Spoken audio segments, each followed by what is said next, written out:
Poppies est la première boutique de vente en ligne de vêtements haut de gamme, totalement personnalisables pour des enfants de 0 à 14 ans.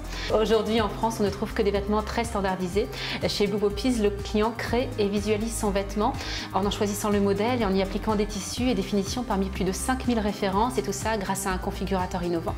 Ce configurateur est développé en partenariat avec l'IFTH, qui est l'Institut français du textile et de l'habillement. Blue Poppies produit uniquement en France sur Montauban, alors que la quasi-totalité des vêtements de nos enfants est aujourd'hui produite à l'étranger. Le marché du prêt-à-porter pour enfants en France, aujourd'hui, c'est plus de 4 milliards d'euros par an, dont 15% e-commerce. Là-dessus, Blue Poppies veut s'imposer en France et à l'international sur le marché du haut de gamme Made in France, qui est lui en plein essor. Blue Poppies devrait générer un chiffre d'affaires de plus de 8 millions d'euros d'ici 5 ans, avec un atelier de 50 couturiers. Le premier Poppy Store devrait ouvrir ses portes en 2016, boutique physique où le client viendra confectionner lui-même le vêtement qu'il aura imaginé en ligne.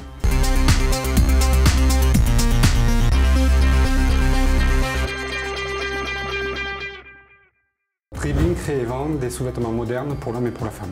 Donc nous venons de créer un boxeur de sport révolutionnaire, fabriqué dans des matériaux techniques innovants qui, par la compression, contention ciblée et différenciée, permettent la diminution de la fatigue musculaire, la prévention des blessures et l'amélioration de la performance. Les résultats biologiques et les tests portés, tous réalisés sur des sportifs de haut niveau, issus de différentes disciplines, prouvent son efficacité et sa supériorité par rapport à ce qui existe aujourd'hui sur le marché. Les phases R&D et prototypes sont terminées. Donc dans un premier temps, ce qu'on recherche, c'est cibler le marché français. Donc il y a 20 millions de sportifs et notre objectif à court terme, c'est 0,5%. Donc il faut savoir que le marché mondial représente 10 millions de boxeurs cuissards et l'objectif dans 4-5 ans, c'est d'atteindre 1% du marché.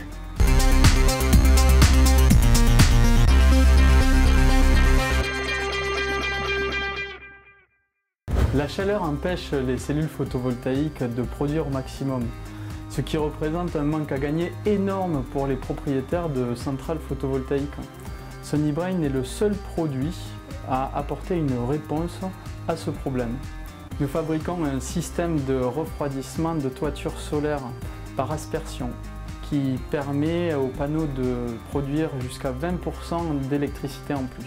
Le cerveau de notre système analyse les conditions en permanence et actionne le refroidissement de toiture en temps réel en utilisant très peu d'eau, si peu qu'il fonctionne avec de la récupération d'eau de pluie toute l'année.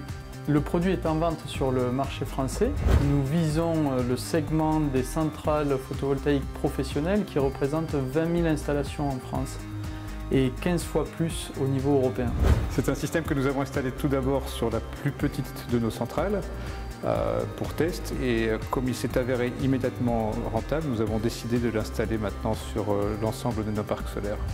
Dans 3 à 5 ans, nous serons leaders européens dans ce secteur.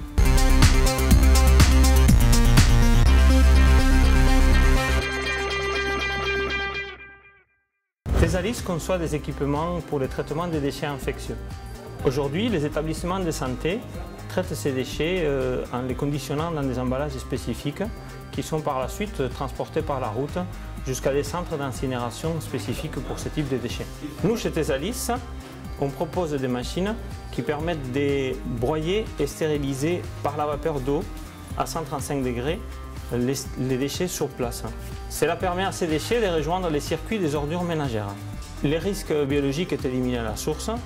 L'impact sur l'environnement est réduit grâce à l'utilisation d'une technologie propre. Nous sommes responsables des déchets jusqu'à leur élimination. Ce budget est conséquent pour l'établissement. Le procédé Tesalis permettrait de réduire de façon importante les coûts et les risques. Entre santé et environnement, le marché mondial des traitements des déchets infectieux a été évalué à 1,5 milliard d'euros en 2018.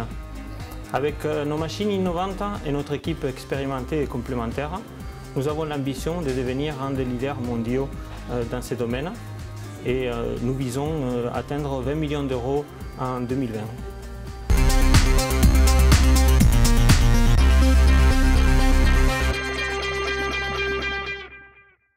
WINSEP conçoit et vend des instruments pour les laboratoires d'analyse. Ces instruments mesurent la concentration des molécules au sein d'une substance en les séparant dans un capillaire. C'est un petit tube de verre presque aussi fin qu'un cheveu. Les laboratoires qui sont nos clients exercent dans des secteurs et des milieux très divers. Alors que nos concurrents offrent des produits similaires pour tout le monde, nous proposerons un appareil composé de modules interchangeables facilement qui peut s'adapter à toutes ces demandes. Avec des innovations, et nous avons 2 brevets en cours de dépôt pour de nouveaux détecteurs. Le marché pour ces instruments est mondial. Il représente 110 millions d'euros aujourd'hui et il a une croissance de 15% par an. Notre ambition est de simplifier et généraliser l'utilisation de la technique en ouvrant de nouveaux marchés pour le contrôle de qualité dans la santé et l'environnement. Nous visons à l'horizon 2019 un chiffre d'affaires de 6 millions d'euros.